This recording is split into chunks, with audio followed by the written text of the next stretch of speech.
শয়তানের আস্তানা থেকে বেরিয়ে আয়ুষী চলে গেল নিজের ছোট দিদির বাড়ি। লাড্ডুপি করে একটা খাতা নিয়ে সে ওই স্কেচটা করলো, ওই বয়স্ক মানুষের স্কেচটা যে তাকে বাঁচিয়েছে। তারপরেই সে বুঝতে পারলো এটা তার জিজু পরশুরাম। লাড্ডুপিকেও বুঝতে পারলো যে এটা তাদের বাবা, কিন্তু সেই মুহূর্তে আয়ুষী তাকে কিছু জিজ্ঞাসা করেনি। তারপরে নিজের ছোটদিকে জড়িয়ে ধরে কাঁদতে লাগলো যে দিদি ভাই, তুই কোনো চিন্তা করিস না, জিজু বেঁচে আছে। জিজু খুব শীঘ্রই তোদের কাছেও ফিরে আসবে।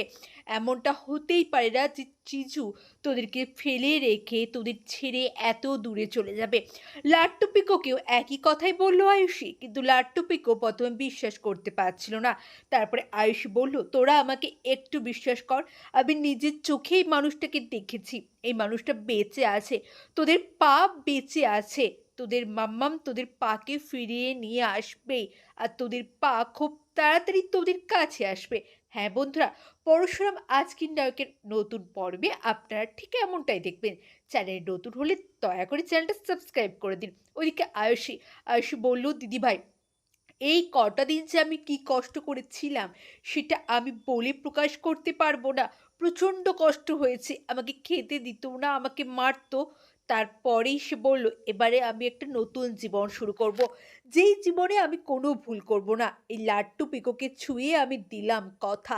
তারপরেই সেই স্কেচটা সে তার ছর্দিবাইকেও দেখালো, দিয়ে বলল, দেখ, এরকে জিজুর মতন দেখতে না? এই মানুষটাই আজকে আমাকে বাঁচিয়েছে। আর আমি তোকে বলছি, এই আমাদের জিজু। ওই সঙের দলের মধ্যেই কিন্তু জিজু থাকে দিভাই। আমি বারবার বিজিতকে এই কথাটা বলতে শুনেছি। সঙের দলের লোকেরাই এক একটা করে খুন করেছে, শ্যুট করেছে, আর তার মধ্যেই জিজুও ছিল। হ্যাঁ বন্ধুরা, পরশুরাম আজকের নায়কের পর্বে আপনারা ঠিক এমনটাই দেখবেন। চ্যানেল নতুন হলে দয়া করে চ্যানেলটা সাবস্ক্রাইব করে দেবেন। অনেক ধন্যবাদ সকলকে ভিডিওটি দেখার জন্য। সকলে খুব